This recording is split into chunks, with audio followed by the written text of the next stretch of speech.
जय श्री राम। रामायण पाठ शुरू करते हैं। दोहा संख्या 218 से। मनउन आने अमरपति रघुबर भगत अगाजो अजसु लोक परलोक दुख दिन दिन शोक समाजो।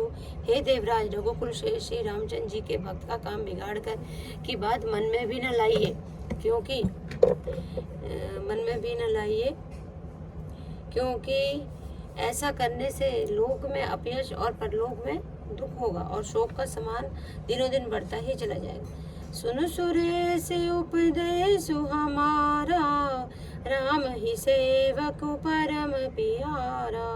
मानत सुख सेवक सेवकाई सेवक बैर बैरु अधिकाई। हे देवराज हमारा उपदेश सुनो। श्री रामचंद्र जी को अपना सेवक परम प्रिय है।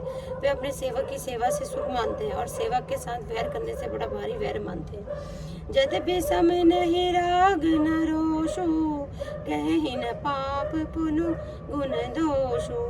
कर्म प्रधान विश्व करि राखा जो जस करहि सो तस फलु चाखा। यद्यपि वो समय उनमें राग है न द्वेष है और वे किसी का पाप और पुण्य गुण दोष ही ग्रहण करते हैं। उन्होंने विश्व को कर्म की प्रधान कर रखा है। वो जो जैसा कर्म करता है वह वैसा ही फल भोगता है। तदपि करहि सम विषय बिहारा भगत अभगत हृदय अनुसारा। अगुण अलेपे अमान एक रस राम सगुण भय भगत प्रेम बस।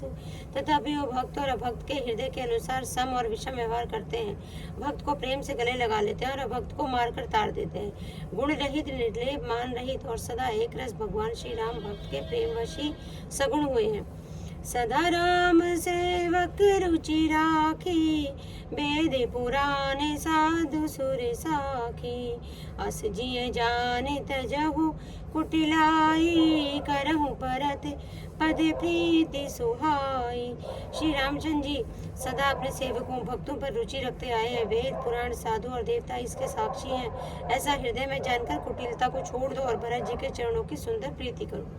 राम भगत परहित निरते पर दुखी दुखी दयाल भगत शिरोमणि भरत थे जनि डर पहु सुर पार। हे देवराज इंद्र श्री रामचंद्र जी के भक्त सदा दूसरों के हित में लगे रहते हैं। वे दूसरों के दुखों से दुखी और दयालु होते हैं। फिर भरत जी तो भक्तों के शिरोमणि हैं, उनसे बिल्कुल न डरो। सत्य संध प्रभु सुर हितकारी भरत राम आयस अनुसारी।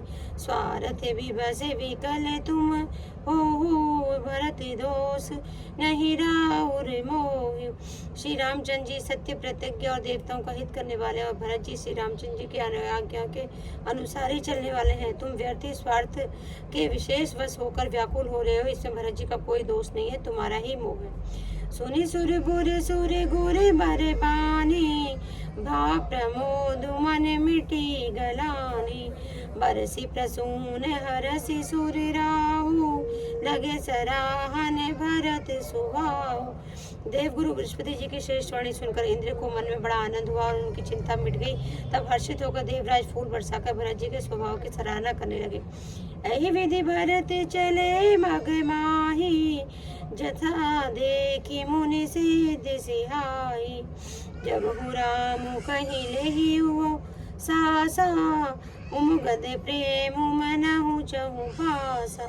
इस प्रकार भगत जी मार्ग में चले जा रहे हैं। उनकी प्रेममयी दशा देखकर मुनि और सिद्ध लोग भी सियाते हैं। भरत जी जब भी राम कहकर लंबी सांस लेते हैं तभी मानो चारों ओर प्रेम उमड़ पड़ता है। द्रवहि बचन सुनि कुल से पशाना पुरजन पे मुन जाई बकाना।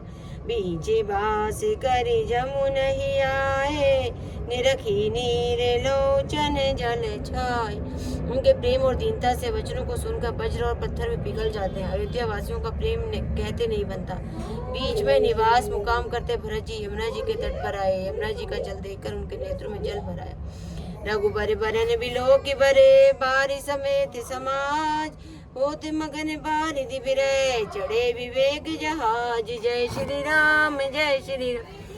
आज की जो कथा यही विश्राम।